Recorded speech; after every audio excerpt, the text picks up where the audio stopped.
ವೀಕ್ಷಕರೇ, ನಿಮ್ಮೆಲ್ಲರಿಗೂ ಸ್ವಾಗತವನ್ನು ಮಾಡಿ. ಬಹುಶಃ ರಾಜ್ಯದಲ್ಲಿ ಲೋಕಸಭಾ ಚುನಾವಣೆ ಬಂತು. ಹೀಗಾಗಿ ಕಾಂಗ್ರೆಸ್ಸು BJP ಸೇರಿದಂತೆ ಎಲ್ಲ ಪಕ್ಷಗಳ ನಾಯಕರು ಕೂಡ ಬಾಯಿಗೆ ಬಂದಂತೆ ಮಾತಾಡ್ತಾ ಇದ್ದಾರೆ, ಒಬ್ರಿಗೊಬ್ಬರು ಆರೋಪ ಮಾಡ್ತಾ ಇದ್ದಾರೆ. ಈಗ ನಮ್ಮ ಫೈರ್ ಬ್ರ್ಯಾಂಡ್ ಅಂತ ನಾವೇನು ಕರೀತಿದ್ವಿ, ಅಂದರೆ ಅನಂತಕುಮಾರ್ ಹೆಗಡೆ MP, ಅವರು ಮತ್ತೆ ಅಬ್ಬರಿಸಿದ್ದಾರೆ.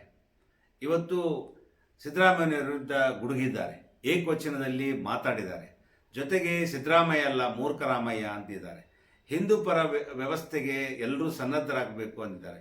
ಇನ್ನು ಕೆಲವು ಮಸೂದಿಗಳ ಮೂಲಗಳನ್ನು ಹೇಳಿದ್ದಾರೆ. ಹೇಗೆ ಬಾಬ್ರಿ ಮಸೂದಿ ಧ್ವಂಸ ಆಯಿತೋ ಅದೇ ರೀತಿ ಇನ್ನೂ ಧ್ವಂಸ ಆಗ್ತೈತೆ ಅನ್ನುವಂಥ ಮಾತುಗಳನ್ನು ಹೇಳಿದ್ದಾರೆ. ಅವರು ಕುಮಟಾದಲ್ಲಿ ಮಾತಾಡಿದ್ದಾರೆ. ಸಿದ್ದರಾಮಯ್ಯನವರು ಶ್ರೀರಾಮ ಮಂದಿರಕ್ಕೆ ಹೋಗದೇ ಇರೋದಕ್ಕೆ ರಿಯಾಕ್ಟ್ ಮಾಡಿದ್ದಾರೆ, ಕಾರ್ಯಕರ್ತರನ್ನು ಉದ್ದೇಶಿಸಿ ಮಾತನಾಡಿದ್ದಾರೆ. ಆ ವಿಜುವಲ್ಸ್ ಇದಾವೆ, ನೀವು ನೋಡಿ ಅವ್ರು ಏನೇನು ಮಾತಾಡಿದ್ದಾರೆ ಕೇಳಿ ಗೊತ್ತಾಗುತ್ತೆ. ಒಂದ್ಸರಿ ಮೈ ಜುಮ್ ಅನ್ನತ್ತೆ, ಆ ರೀತಿ ಮಾತಾಡಿದ್ದಾರೆ. ರಾಜ್ಯ ರಾಜಕೀಯದಲ್ಲಿ ಬಿರುಗಾಳಿ ಎಬ್ಬಿಸಿದೆ.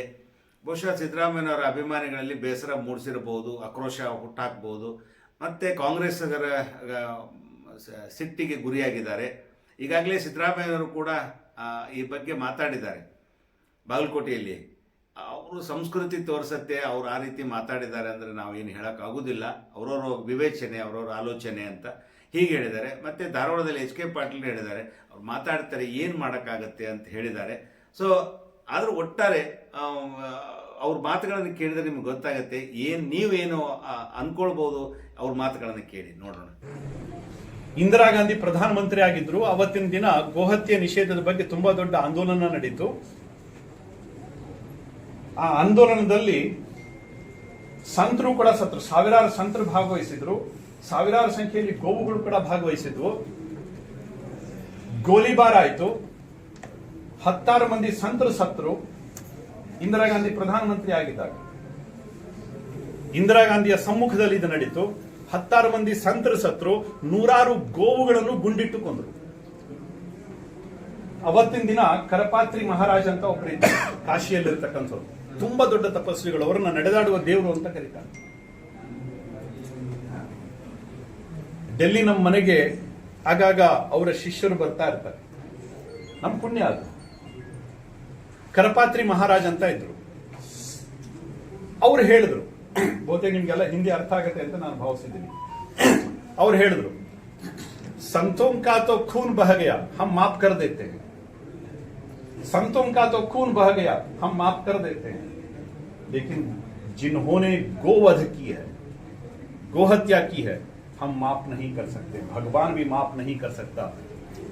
इंदिरा गांधी शाप कोट्ರು, तुम्हारा कुल गोपाष्टमी के दिन ही अंत होगा.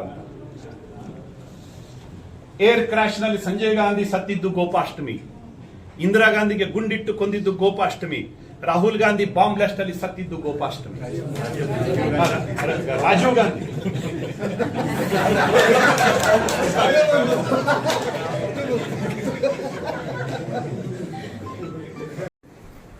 ಅದ್ರ ಜೊತೆ ಭಟ್ಕಳದ ಚಿನ್ನದ ಪಳ್ಳಿನೂ ಇದೆ. ನಮಗೇನು ಮುಲಾಜ್ ಗಿಲಾಜ್ ಇಲ್ಲ. ಪತ್ರಿಕೆಯವ್ರು ನೇರವಾಗೇ ಬರ್ಕಳ್ರಿ, ಇದನ್ನ ಥ್ರೆಟ್ ಅಂತ ಬೇಕಾದ್ರೂ ಅನ್ಕೊಳ್ರಿ ಕೆಲವು ಮಂದಿ, ಏನೂ ತೊಂದರೆ ಇಲ್ಲ, ಮಾಡೋದು ಗ್ಯಾರಂಟಿಯೇ. ಇದು ಹಿಂದೂ ಸಮಾಜದ ತೀರ್ಮಾನ, ಅನಂತಕುಮಾರ್ ಹೆಗಡೆಯ ತೀರ್ಮಾನ ಅಲ್ಲ, ಇದು ಹಿಂದೂ ಸಮಾಜದ ತೀರ್ಮಾನ. ಸಿರಸಿಯ ವಿಜಯ ವಿಠಲ ದೇವಸ್ಥಾನ, ಇವತ್ತು CP ಬಜಾರದಲ್ಲಿರ್ತಕ್ಕಂಥ ಮಸೀದಿ ಏನಿದೆ ದೊಡ್ಡದು, ಅದು ವಿಜಯ ವಿಠಲ ದೇವಸ್ಥಾನ. ಶ್ರೀರಂಗಪಟ್ಟಣದಲ್ಲಿರ್ತಕ್ಕಂಥ ದೊಡ್ಡ ಮಸೀದಿ ಅಂತ ಕರೀತಾರಲ್ಲ, ಅದು ಮಾರುತಿ ದೇವಸ್ಥಾನ. ಇವತ್ತು ಹೋದ್ರೆ ಮಾರುತಿ ಮೂರ್ತಿ ಕಾಣುತ್ತೆ. ಸೊ ಹೀಗೆ ದೇಶದ ಮೂಲೆ ಮೂಲೆಗಳಲ್ಲಿ, ಹಳ್ಳಿಯ ಮೂಲೆ ಮೂಲೆಗಳಲ್ಲಿ ಅಪಮಾನಗೊಂಡಿರ್ತಕ್ಕಂಥ ಅನೇಕ ಸಂಕೇತಗಳಿದ್ದಾವೆ. ಅದನ್ನು ಕಿತ್ತು ಹಾಕೋ ತನಕ ಈ ಹಿಂದೂ ಸಮಾಜ ಮತ್ತೆ ವಾಪಸ್ ಕೂತ್ಕೊಳ್ಳೋದಿಲ್ಲ. ಈ ರಣಭೈರವ ಎದ್ದಾಗಿದೆ ಈಗ, ಇನ್ನು ಮತ್ತೆ ಕೂತ್ಕೊಳ್ಳೋ ಪ್ರಶ್ನೆ ಇಲ್ಲ. ಇದಕ್ಕೆ ಸೇಡು ಸೇಡು ಸೇಡು, 1000 ವರ್ಷಗಳ ಸೇಡನ್ನು ತೀರಿಸ್ಕೊಳ್ಳದೆ ಇದ್ರೆ ಇದು ಹಿಂದೂ ರಕ್ತ ಅಲ್ಲ ಅನ್ನುವಂಥದ್ದನ್ನು ಸ್ಪಷ್ಟವಾಗಿ ಹಿಂದೂ ಸಮಾಜ ಹೇಳಿದೆ. ಋಣ ಇಟ್ಟುಕೊಂಡ ಸಮಾಜ ಅಲ್ಲ ಕಣ್ರಿ ನಮ್ದು. ಋಣ ಇಟ್ಕೊಂಡಿರೋ ಸಮಾಜ ಅಲ್ಲೇ ಅಲ್ಲ, ಋಣವನ್ನು ತೀರಿಸ್ತೀವಿ. 1000 ವರ್ಷಗಳ ಋಣ ಇದೆ ಕಣ್ರಿ ನಮಗೆ. ಅದನ್ನು ತೀರಿಸದೆ ನಾವು ಸುಮ್ಮನೆ ಕೂತ್ಕೊಂಡ್ರೆ ಇದಕ್ಕೆ ಹಿಂದೂ ರಕ್ತ ಅಂತ ಕರೆಯುವುದೇನೇ ಇಲ್ಲ. ಇದು ಶುರುವಾಗಿದೆ. ರಾಮ ಜನ್ಮಭೂಮಿಯ ಜೊತೆಗೆ ಮೊದಲ ಪ್ರಾರಂಭ ಶುರುವಾಗಿದೆ. ಇಡೀ ಹಿಂದೂ ಸಮಾಜ ಎಷ್ಟು ಒಡೆದ್ರಿ, ಜಾತಿ ಹೆಸರಿನಲ್ಲಿ ಒಡೆದ್ರು, ಪ್ರಾದೇಶಿಕತೆ ಹೆಸರಿನಲ್ಲಿ ಒಡೆದ್ರು, ಭಾಷೆ ಹೆಸರಿನಲ್ಲಿ ಒಡೆದ್ರು, ಎಷ್ಟು ನಮ್ಮನ್ನು ಒಡೆಯೋ ಪ್ರಯತ್ನ ಏನೆಲ್ಲ ಮಾಡಿದ್ರು, ಇನ್ನೂ ಹೊಡಿತಾನೆ ಇದ್ದಾರೆ ಮುರುಕರಾಮಯ್ಯನಂಥವ್ರು. ಎಷ್ಟು ಒಡೆದ್ರು, ಆದರೂ ಕೂಡ ಹಿಂದೂ ಸಮಾಜ ಇವತ್ತು ಒಟ್ಟಾಗಿ ನಿಂತ್ಕೊಂಡಿದೆ, ಎದ್ದಿದೆ, ರಣಭೈರವನಾಗಿ ನಿಂತ್ಕೊಂಡಿದೆ ಇವತ್ತು. ಇದಕ್ಕೆ ಹೊಸ ಗೆಲುವನ್ನ ಮುಂದಿನ ಶತಮಾನದಲ್ಲಿಯೂ ನಾವು ಕಾಣೋ ಹಾಗಾಗಬೇಕು. ಅದಕ್ಕೋಸ್ಕರ ಅಮಿತ್ ಶಾ ಹೇಳಿದ್ರು, ಈ ಬಾರಿಯ ನಮ್ಮ ಗೆಲುವು ಹೇಗಿರ್ಬೇಕಂದ್ರೆ ಮುಂದಿನ ದಿವಸದಲ್ಲಿ ಅದನ್ನು ಅಳಿಸ್ಲಿಕ್ಕೆ ನಮ್ಮ ಹತ್ರ ಆಗ್ಬಾರ್ದು. ಹೊಡೆತ ಹೇಗಿರ್ಬೇಕಂತಂದ್ರೆ ಅವನಿಗೆ ಪುನರ್ಜನ್ಮನೂ ಸಿಗಬಾರ್ದು.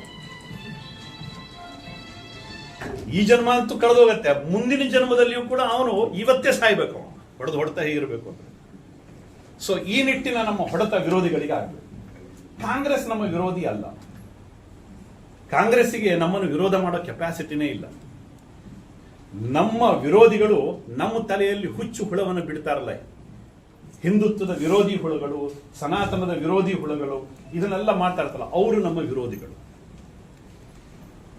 ಈ ಕಾಂಗ್ರೆಸ್ ನಮ್ಮ ವಿರೋಧ ಅಲ್ಲೇ ಅಲ್ಲ, ಅದು ರಾಜಕಾರಣಕ್ಕೋಸ್ಕರ ಅದು ಇದು ಒದರಾಡ್ತಾ ಇರ್ತಕ್ಕಂಥದ್ದು. ನಮ್ಮ ವಿರೋಧಿ ಸಿದ್ದರಾಮಯ್ಯ, ಕಾಂಗ್ರೆಸ್ ಅಲ್ಲ. ಯಾಕೆಂದ್ರೆ ಆ ಗತಿಗೆಟ್ಟ ಮಾನಸಿಕತೆ ಏನಿದೆ, ಹರಾಜಾಗಿ ಹೋಗಿರ್ತಕ್ಕಂಥ ಅಲ್ಪಸಂಖ್ಯಾತರ ಓಟಿಗೆ ಹರಾಜಾಗಿ ಹೋಗಿರ್ತಕ್ಕಂಥ ಮಾನಸಿಕತೆ ಏನಿದೆ, ಅದು ನಮ್ಮ ವಿರೋಧ. ರಾಜಕೀಯ ವಿರೋಧ ಅಲ್ಲ. ರಾಜಕೀಯ ಡೆಮೋಕ್ರಸಿಯಲ್ಲಿ ಒಂದು ಪಕ್ಷ ಬರುತ್ತೆ, ಒಂದು ಪಕ್ಷ ಹೋಗುತ್ತೆ, ಇದು ಸ್ವಾಭಾವಿಕ. ನಾಳೆ ನಾವೇನು ಪರ್ಮನೆಂಟ್ ಇರುವುದಿಲ್ಲ, ಮತ್ತೊಂದು ಪಕ್ಷ ಬರುತ್ತೆ. ಆದರೆ ಆ ಗತಿಗೆಟ್ಟ ಮಾನಸಿಕತೆ ಏನಿದೆ, ಅದು ನಮ್ಮ ವಿರೋಧ. ಅದಕ್ಕೆ ನಮ್ಮ ವಿರೋಧ. ಅಹಿಂದೂ ಮಾನಸಿಕತೆ, ಅದು ನಮ್ಮ ವಿರೋಧ. ರಾಮ ಜನ್ಮಭೂಮಿ ಇನ್ವಿಟೇಷನ್ ರಾಮ ಜನ್ಮಭೂಮಿ ಇನ್ವಿಟೇಷನ್ ನಮಗೆ ಬಂದಿಲ್ಲ, ಆಮೇಲೆ ಬಂದ್ರು ನಾನು ಹೋಗುದಿಲ್ಲ ಅಂತಂದ್ರು. ನೀನ್ ಬರ್ಲಿ ಬಿಡು, ರಾಮ ಜನ್ಮಭೂಮಿಯನ್ನು ನಿಲ್ಲುವುದಿಲ್ಲ ಮಗನೇ. ಇವತ್ತು ಹೇಳ್ತಾರೆ ಹೋಗ್ತೀನಿ, ಅವತ್ತು ಹೋಗುದಿಲ್ಲ, ಆಮೇಲೆ ಹೋಗ್ತೀನಿ ನಾನು ಅಂತ. ಅಂದ್ರೆ ಹಿಂದೂ ಸಮಾಜದ ತಾಕತ್ತು ಕಂಡ್ರಿ ಇದು. ಕೇವಲ 8 ದಿವಸಗಳಲ್ಲಿ ಧ್ವನಿ ಬದಲಾಯಿತು. ಮೊದಲು ಇನ್ವಿಟೇಷನ್ ಬಂದಿಲ್ಲ ಅಂದ್ರು, ಆಮೇಲೆ ಇನ್ವಿಟೇಷನ್ ಬಂದ್ರು ಹೋಗುದಿಲ್ಲ ಅಂತಂದ್ರು. ಇವತ್ತು ಹೋಗ್ತೀನಿ, ನಾನು 22ಕ್ಕೆ ಹೋಗುದಿಲ್ಲ, ಆಮೇಲೆ ಹೋಗ್ತೀನಿ ಅಂತ ಅಂದ್ರು. ಇದು ಹಿಂದೂ ಸಮಾಜದ ದಮ್.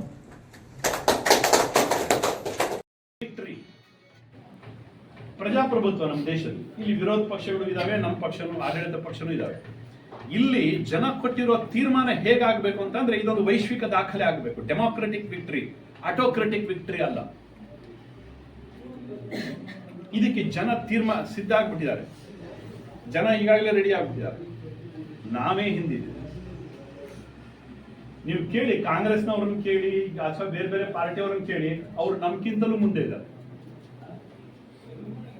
ವೋಟ್ ಹಾಕ್ಲಿಕ್ಕೆ ಅವ್ರು ರೆಡಿಯಾಗಿ ಕೂತಿದ್ದಾರೆ, ಮುಹೂರ್ತಕ್ಕೋಸ್ಕರ ಕಾಯ್ತಾ ಇದ್ದಾರೆ. ಆದ್ರೆ ನಾವು ಕಾರ್ಯಕರ್ತರು ಸ್ವಲ್ಪ ಮಟ್ಟಿಗೆ ಇನ್ನೊಂದು ಸ್ವಲ್ಪ ವೇಗ ತಗೋಬೇಕು. ಭಗವಂತ ತೀರ್ಮಾನ ಮಾಡಿಟ್ಟಿದ್ದಾನೆ, ಅವನು ಹೇಳ್ಬಿಟ್ಟಿದ್ದಾನೆ ಯುದ್ಧಾಯ ಕೃತ ನಿಶ್ಚಯ ಅಂತ.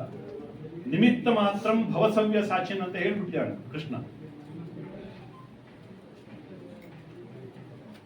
ನೆಪಕ್ಕೆ ನೀನು ಬಿಲ್ ತಗೊಂಡು ನಿಂತ್ಕೋ ಸಾಕು, ಕೌರವರು ಆಗ್ಲೇ ಸತ್ತೋಗ್ಬಿಟ್ಟಿದ್ದಾರೆ ಅಂತ. ನಿಮಿತ್ತ ಮಾತ್ರಂ ಭವಸವ್ಯ ಸಾಚಿನ್. ಇವತ್ತು ಪರಿಸ್ಥಿತಿ ಹಾಗೇ ಇದೆ. ನಮ್ಮವರು ನಾವು ರೆಡಿ ಆಗ್ಬೇಕು. ನಾವು ಒಮ್ಮೆ ರೆಡಿ ಆದ್ರೆ, ಅರ್ಜುನ ಗಾಂಡಿವ ತಗೊಳ್ಳೋ ತನಕ ಮಹಾಭಾರತ ಶುರುವಾಗಿರಲಿಲ್ಲ. ಯುದ್ಧದ ಮಧ್ಯದಲ್ಲಿಯೂ ಕೂಡ ಅರ್ಜುನ ಗಾಂಡಿವ ತಗೊಳ್ಳೋ ತನಕ ಮಹಾಭಾರತ ಶುರುವಾಗಿರಲಿಲ್ಲ. ಹಾಗೇನೆ ಭಾರತೀಯ ಜನತಾ ಪಾರ್ಟಿಯ ಕಾರ್ಯಕರ್ತರು ನಾವು ಫೀಲ್ಡಿಗೆ ಇಳಿದ್ರೇನೆ ಮಹಾಭಾರತ ಶುರುವಾಗುತ್ತೆ. ಮಹಾಭಾರತದ ಆ ಕೊನೆಯ ಕ್ಷಣಗಳಲ್ಲಿ ನಾವಿದ್ದೀವಿ. 1 ಚುನಾವಣೆ 2 ಚುನಾವಣೆಗೆ ಈ ಮಹಾಭಾರತ ಮುಗಿಯೋದಿಲ್ಲ. ಎಲ್ಲಿ ತನಕ ನಮ್ಮ ವಿರೋಧಿಗಳು ಸಂಪೂರ್ಣವಾಗಿ, ವಿರೋಧಿಗಳು ಅಂದ್ರೆ ರಾಜಕೀಯ ವಿರೋಧಿಗಳಲ್ಲ, ರಾಜಕೀಯ ವಿರೋಧವನ್ನ ನಾವು ಲೆಕ್ಕ ಮಾಡೋದನ್ನೇ ಇಲ್ಲ. ಅದು ಇರಬೇಕು. ಡೆಮಾಕ್ರಸಿಯಲ್ಲಿ ವಿರೋಧ ಪಕ್ಷ ಇರಲೇಬೇಕು. ನಾವು ರಾಜಕೀಯ ಪಕ್ಷ ವಿರೋಧದ ಬಗ್ಗೆ ಹೇಳ್ತಾ ಇಲ್ಲ. ನಮ್ಮ ಧರ್ಮ ವಿರೋಧಿಗಳು ಎಲ್ಲಿ ತನಕ ನೆಲ ಕಚ್ಚುವುದಿಲ್ಲ, ಅಲ್ಲಿ ತನಕನೂ ಕೂಡ ಹಿಡ್ಕೊಂಡಿರೋ ಗಾಂಧಿವ ಕೆಳಗಡೆ ಇರ್ಲಿಕ್ಕೆ ಸಾಧ್ಯವೇ ಇಲ್ಲ. ಅದಕ್ಕೆ ವಾಪಸ್ ನಮ್ಮ ಕಾರ್ಯಕರ್ತರು ಆ ರಣವೀಳ್ಯವನ್ನ ಸ್ವೀಕರಿಸೋದ್ರ ಜೊತೆಗೆ ಮಹಾಸಂಗ್ರಾಮದ ತೀರ್ಮಾನವನ್ನ ಜನ ತೀರ್ಮಾನ ಮಾಡಿದ್ದಾರೆ. ಅದಕ್ಕೆ ಮುನ್ನುಡಿಯನ್ನು ಬರೆಯೋ ಕೆಲಸ ನಮ್ಮ ಕಾರ್ಯಕರ್ತರಿಂದ ಆಗಬೇಕು ಅನ್ನುವಂಥ ಒಂದು ವಿನಂತಿ. 7 ಲಕ್ಷ ಓಟ್ನಲ್ಲಿ ವಿಜಯ ಸಾಧಿಸಿದೆ. ನಮ್ಮ ಕಾರ್ಯಕರ್ತರು ಅದಕ್ಕೆ ಸಿದ್ಧರಾಗಬೇಕು ಅಂತಕ್ಕಂಥ ಒಂದು ವಿನಂತಿ.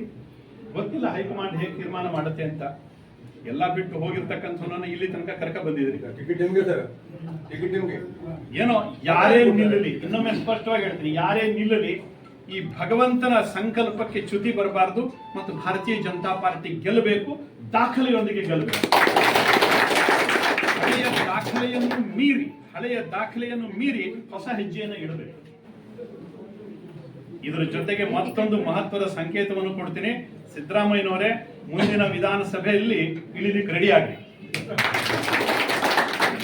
ರಾಮ ವಿರೋಧಿಗಳು ಈ ಕುರ್ಚಿ ಮೇಲೆ ಕುತ್ಕೊಳ್ಳೇಬಾರದು. ಧರ್ಮ ವಿರೋಧಿಗಳು, ಧರ್ಮಲಂಡರು ಯಾವತ್ತೂ ಕೂಡ ಅಧಿಕಾರದ ಮೇಲೆ ಇರಬಾರ್ದು. ಇವತ್ತೇ ಹೇಳ್ತಾ ಇದ್ದೀನಿ, ಥ್ರೆಟ್ ಅಂತ ಬೇಕಾದ್ರೆ ಅನ್ಕೊಂಡ್ರಿ. Yes, I am threatening you, come down. ಅಧಿಕಾರದಿಂದ ಕೆಳಗಡೆ ಇಲ್ವಿ. ಇದಕ್ಕೆ ಇವತ್ತೇ ಸಿದ್ಧತೆ ಶುರುವಾಗಿದೆ. ರಾಮ ವಿರೋಧಿಗಳು, ದೇವರ ವಿರೋಧಿಗಳು ಇರ್ಲಿಕ್ಕೆ ಸಾಧ್ಯನೇ ಇಲ್ಲ, ಕುರ್ಚಿ ಮೇಲೆ ಕುತ್ಕೊಳ್ಳಿಕ್ಕೆ ಸಾಧ್ಯನೇ ಇಲ್ಲ. ನಮ್ಮ ದೇಶದಲ್ಲಿ ನಮ್ಮ ಕುರ್ಚಿ ಮೇಲೆ ಕುತ್ಕೋಬಾರ್ದು ಧರ್ಮ ವಿರೋಧಿಗಳು. ಅದಕ್ಕೋಸ್ಕರ ಮುಹೂರ್ತ ಸಿದ್ಧ ಆಗಿದೆ. ಈ ಚುನಾವಣೆದಲ್ಲ, ಮುಂದಿನ ಚುನಾವಣೆದು ಮುಹೂರ್ತ ಸಿದ್ಧ ಆಗಿದೆ. ಸಿದ್ದರಾಮಯ್ಯನವರೇ, ಇಳಿಲಿಕ್ಕೆ ತಯಾರಾಗಿದೆ. ಧನ್ಯವಾದಗಳು. ಮತ್ತೆ ಸಂಜಯ್ ಗಾಂಧಿ ಅವರು ಗೋಕುಲಾಷ್ಟಮಿ ದಿವಸ ಅಥವಾ ಅದಕ್ಕೆ ಗೋಪಾಷ್ಟಮಿ ಅಂತಾರೆ, ಅವತ್ತೇ ಯಾಕೆ ಸಾವನ್ನಪ್ಪಿದ್ರು ಅನ್ನೋದನ್ನು ಹೇಳಿದ್ದಾರೆ. ಗೋ ಹತ್ಯೆ ಆಗಿದ್ದರಿಂದ ಒಬ್ಬ ಸ್ವಾಮೀಜಿ ಕೊಟ್ಟಂತ ಶಾಪ ಅದು ಅಂತ ಹೇಳಿದ್ದಾರೆ. ಇವೆಲ್ಲ ಇತಿಹಾಸ ಅವ್ರು ನೀವು ಕೇಳಿದ್ದೀರಿ. ಆದರೆ ಒಟ್ಟಾರೆ ಇವತ್ತು ಮತ್ತೆ ಅನಂತಕುಮಾರ್ ಹೆಗಡೆ ಅವರು ಮತ್ತೆ ತಮ್ಮ ಮಾತುಗಳನ್ನು ಏನು ಭಾಳ ಹಿಂದೆ ಗೊತ್ತಿದೆ ಅವ್ರ ಮಾತು. ಆದರೂ ಕೂಡ ಮತ್ತೆ ಈಗ ನಮ್ಮ ಮಧ್ಯೆ ಸ್ವಲ್ಪ ಸ್ಟಾಪ್ ಆಗಿತ್ತು. ಈಗ ಮತ್ತೆ ಇಲೆಕ್ಷನ್ ಬಂತು. ನಾನೇ ನಿಲ್ತೀನೋ ಇಲ್ಲೋ ಗೊತ್ತಿಲ್ಲ. ಯಾರು ನಿಂತರೂ ಕೂಡ BJP ಗೆಲ್ಲಿಸಬೇಕು. ಇದೊಂದು ಅದ್ಭುತ ಸಾಧನೆ ಮಾಡಬೇಕು. BJP ಅವರು ಎದ್ದೇಳಬೇಕು. ಹಿಂದುತ್ವ ಸಂಘಟನೆ ಆಗಿದೆ. ಹಿಂದುತ್ವ ರಕ್ತ ಸೇಡು ಅದು ತೀರಿಸ್ಕೊಳ್ಬೇಕು. ನಾವು ಋಣ ಯಾರ್ದು ಇಟ್ಕೋಬಾರ್ದು. 1000 ವರ್ಷದ ಋಣ ಇದೆ, ಅದನ್ನು ತೀರಿಸೋಣ. ಇವನ್ನೆಲ್ಲ ಹೇಳಿದ್ದಾರೆ, ನೀವು ಕೇಳಿದಿರಲ್ಲ. ಆದರೆ ಇದು ಯಾವ ಮಟ್ಟಕ್ಕೆ ರಾಜ್ಯದಲ್ಲಿ ಈ ಅವರ ಮಾತುಗಳು ಗದ್ದಲ ಎಬ್ಬಿಸ್ತೈತೋ ಗೊತ್ತಿಲ್ಲ. ರಾಜಕೀಯವಾಗಿ ಅಂತೂ ಬಿರುಗಾಳಿ ಎಬ್ಬಿಸಿದೆ. ಕಾಂಗ್ರೆಸ್ ದಲ್ಲಿ ಮಿಂಚಿನ ಸಂಚಲನ ಮೂಡಿಸಿದೆ. ಒಟ್ಟಾರೆ ಮುಂದೆ ಏನಾಗುತ್ತೆ ಅನ್ನೋದು ಕಾದು ನೋಡೋದು. ಆಸ್ಕ್ ನ್ಯೂಸ್ ಇದು ಎಲ್ಲರಂತಲ್ಲ, ನಿಮ್ಮ ಅನಂತ್.